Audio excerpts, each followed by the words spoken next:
তো নবীজির প্রশ্ন করলেন, হুজুর কোন ইবাদত শ্রেষ্ঠ? নবীজি বললেন, লম্বা সময় নামাজে দাঁড়িয়ে থাকা।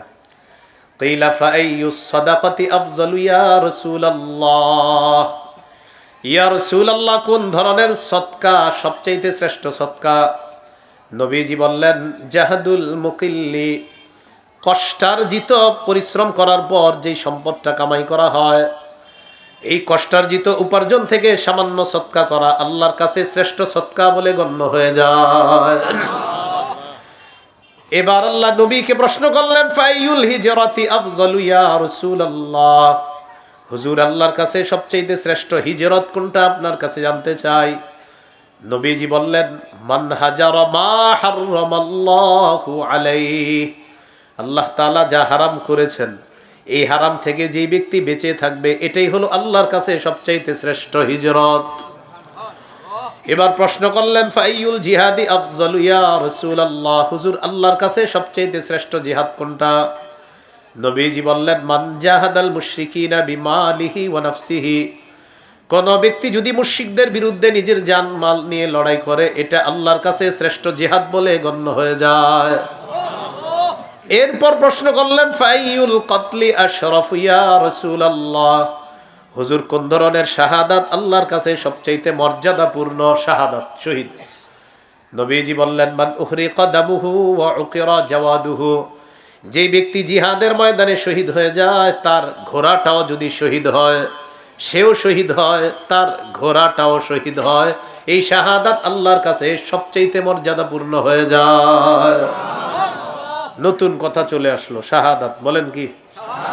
তাহলে কি শিখলাম? বলেন, ক্রেতাকে বিক্রেতা, দ্রব্য জানমাল, মূল্য বাজার, জিহাদের ময়দান।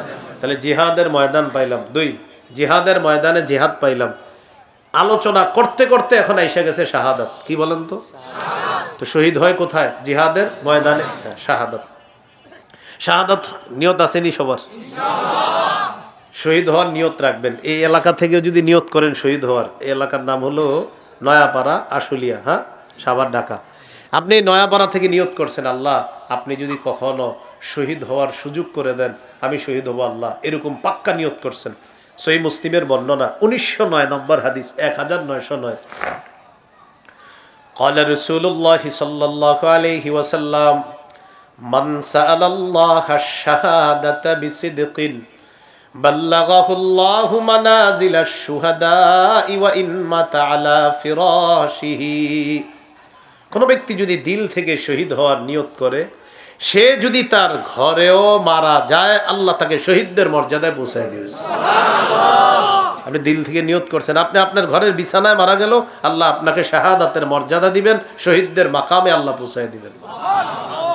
তিরমিজির হাদিস, 1656 নম্বর হাদিস।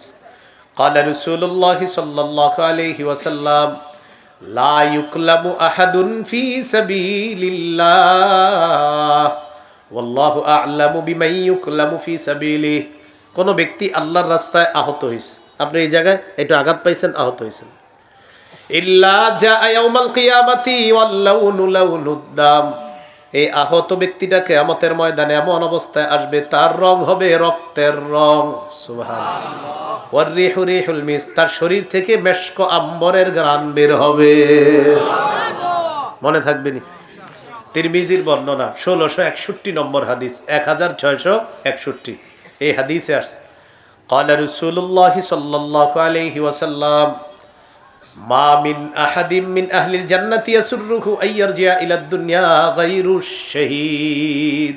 সুবহানাল্লাহ পড়েন, পরে বলুন সুবহানাল্লাহ। জান্নাতে যারা থাকবে তারা কেউ দুনিয়াতে আসতে চাইবে না, শুধু শহীদ দুনিয়াতে আসতে চাইবে। বলেন তো ভাই, জান্নাতীদের মধ্যে কারা দুনিয়াতে আসতে চাইবে? শহীদ। সবাই বলেন কেন?